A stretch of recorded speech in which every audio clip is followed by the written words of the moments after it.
Assalamualaikum warahmatullahi wabarakatuh. Ya teman-teman, jadi kembali lagi di sebuah tukar pikiran. Kali ini saya sama teman saya, sahabat bucin, sama Helpin. Dan dia kepengen saja untuk gak bucin lagi. Kita tuh kepengennya temennya bukan hanya di dunia gitu. Kalau temennya melakukan maksiat, ya temennya juga ikut masuk. Karena ya temennya tahu kalau itu perbuatan yang emang kurang baik. Jadi ya temennya berusaha untuk ngajak lah. Gila apa? Siapa yang mau gitu kan lihat temennya masuk ke lubang kayak gitu. Sedangkan temennya juga maksudnya lubang dosa. Sedangkan temennya itu kepengen gitu. Temenan bukan hanya di dunia aja. Nggak tahu kenapa saya bilang kayak gitu ya. Jadi saya sekarang sama Helpin. Jadi kita tuh rencana kepengennya bahas tentang pacaran. Tapi nggak tahu kenapa kan Helpin masih pacaran. Jadi enggak. Jadi belum bisa untuk bahas itu. Nanti lain kali sih misal Helpin udah kepengen bahas tentang pacaran, ayo nanti kita bahas tentang pacaran dan ta'aruf. Katanya soalnya kita lagi dengar itu trending di Twitter itu katanya pacaran sama ta'aruf itu sama. Padahal yang kita tahu itu sangat beda sekali gitu. Ya nanti kita ada pembahasan selanjutnya setelah Helpin kepengen membahas itu. Kalau sekarang katanya Helpin belum bisa gitu. Yaudah, kita kali ini akan bahas apa, Pin? LGBT. Kita akan membahas tentang LGBT. Jadi LGBT itu adalah lesbi, Gay, biseksual, T ini, tenar. dan T-nya itu adalah transgender. Jadi LGBT itu ya itulah kepanjangannya gitu. Dan di kita walaupun nggak menampak ternyata banyak juga cuy yang LGBT. Dan kali ini Helpin akan membacakan sebuah kasus dari berita tentang kasus tersebut gitu. Saya membaca di media ada pemuda umur 28 tahun. Kasusnya ia terbunuh oleh teman LGBT-nya, laki-laki. Karena setelah melakukan hal seperti itu, ia tidak mau membayar dan dengan sadisnya ia membunuh temannya tersebut. Dan ironisnya ia dimutilasi lebih dahulu sebelum dimasukkan ke koper lalu dibuang di semak-semak belukan. Ya, jadi kasusnya seperti itu. Kita kan lihatnya juga riskan gitu loh. Kok ada laki-laki yang suka sama laki-laki gitu loh. Kalau kita bodoh-bodohan gitu mas. Kalau kita bodoh-bodohan kita kembalikan ke hewan. Coba kita lihat ayam jago sama ayam jago itu mau atau enggak sih? Maunya bertarung mas, gak mau kalau seperti itu. Maunya bertarung kan. Dan ayam jago pun nggak mau sama ayam jago untuk melakukan hal itu gitu. Nah, terus kenapa manusia kok mau melakukan hal itu dengan sesama jenisnya? Yang pertama mungkin karena kelainan ya kan? Monggo. Oh, mempersilahkan. Iya. Ini kan jadi ini pendapatnya masing-masing kita dan kita pun kan berbeda pendapat itu hal sepele lah gitu dan itu nggak perlu dipermasalahkan. Kita bisa diskusi kan. Yang pertama mungkin kelainan. Yang kedua mungkin karena lingkungan sekitar. Kan ada kita hidup di masyarakat tapi yang lingkungannya itu seperti komplek. Oke. Ini seperti itu. Karena komplek itu maksudnya bukan komplek perumahan ya. Komplek itu lokalisasi maksudnya itu. Oke. Ya menurut aku sih seperti itu. Mas. Bos. Jadi menurutnya Helpin seperti itu. Dan ya emang kita pikir itu kalau menurut saya pribadi LGBT itu bukan bawaan dari lahir. Bukan. Saya yakin kalau itu bukan. Itu adalah penyakit menurut saya dan itu bisa disembuhkan pastinya kalau penyakit itu. Tapi ternyata itu kenapa orang bisa melakukan LGBT itu karena lingkungannya. Menurut saya seperti itu karena barang siapa yang berteman sama orang minyak wangi itu akan kena harumnya.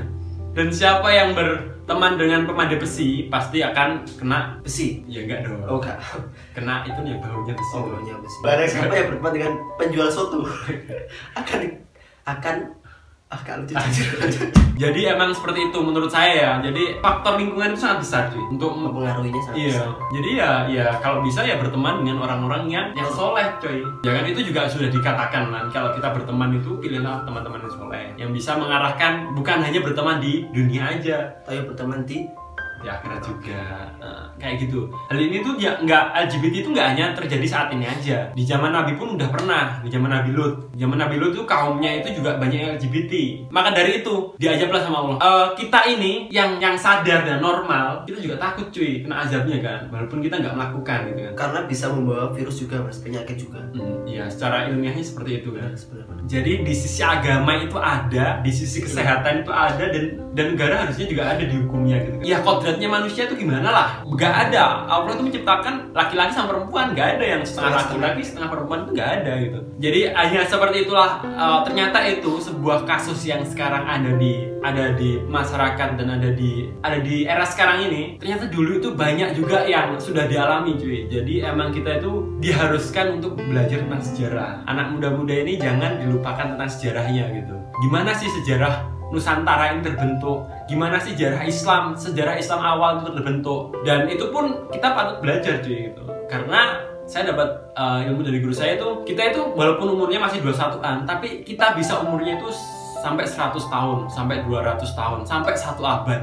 Karena kenapa? Karena kita belajar tentang sejarah. Kita bisa aja lahir seperti orang tahun 1945. Kenapa kok bisa? Karena kita tahu sejarahnya tahun 1945 itu gimana. Nah, itulah manfaatnya gitu kita belajar sejarah. Ada lagunya juga, Mas. Apa aja? Walaupun hidup 1000 tahun, kalau tak apa sih? Banyak ya begitu aja. Ya, jadi sejarah seperti itu. Jadi kita anak muda dia harus semangat sejarah cuy. Jadi diskusi ringannya tentang LGBT seperti itu. Saya sama Helpin ini emang kita nggak ada yang menggurui cuy. Kita hanya sharing-sharing aja di sini. Pendapat Helpin seperti itu. Dia pendapat saya diterima, pendapat Fukar saya terima. Iya, karena Imam Syafi'i dulu memberitahukan tentang debat itu nggak perlu cuy. Tapi kita harus diskusi dan kita harus sepakat untuk sepakat dan sepakat untuk tidak sepakat. Pokoknya yang hasilnya sepakat. Jadi kalau misal kita teman kayak gini berbeda pendapat, itu wajar cuy. Dan kita harus sepakat dengan apa yang kita milih. Kalau misal kita nggak sepakat, ya harus sepakat dengan itu. Harus sepakat dengan nggak sepakat itu gitu. Maka dari itu kalau kita setelah diskusi panjang ternyata nggak sepakat, ya kita tetap jadi teman. Karena emang Imam Syafi'i seperti itu menganjurkannya. Kita harus menghindari debat. Jadi seperti itu.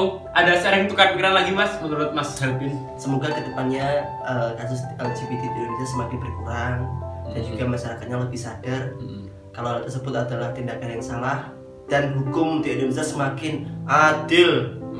Mantap. Kita harus jadi ya seperti itu, karena emang kalau misal kita dibiarkan tentang LGBT itu, ya. LGBT itu menjamur dan merakyat, semuanya kena dampaknya karena tergantung lingkungan kan. Jadi kalau misal lingkungan itu LGBT akan merambat kemana-mana dan azab Allah, ingat tidak hanya LGBT yang kena tapi kita semua. Azab dapat, penyakit dapat, dan itu gila lah. Udah gitu aja. Semoga semua tukar pikiran ini dapat ada sedikit yang bisa diambil kan, walaupun banyak yang nggak jelasnya. Ya itulah gunanya sebuah tukar pikiran. Nanti buat teman-teman yang emang ada sebuah tukar pikiran yang kepengen diungkapkan, ada di kolom komentar di bawah, tinggal ketik aja. Gitu aja, terima kasih buat Helpin. Nanti kapan-kapan kita diskusi lagi tentang sebuah tukar pikiran. Ya mungkin tentang pacaran tadi. Iya. Yaudah, gitu aja, terima kasih. Tetap tinggalkan dosa, semoga bermanfaat bagi sesama, semoga Allah beritnya. Terima kasih. Assalamualaikum warahmatullahi wabarakatuh. Waalaikumsalam warahmatullahi wabarakatuh. Mantap.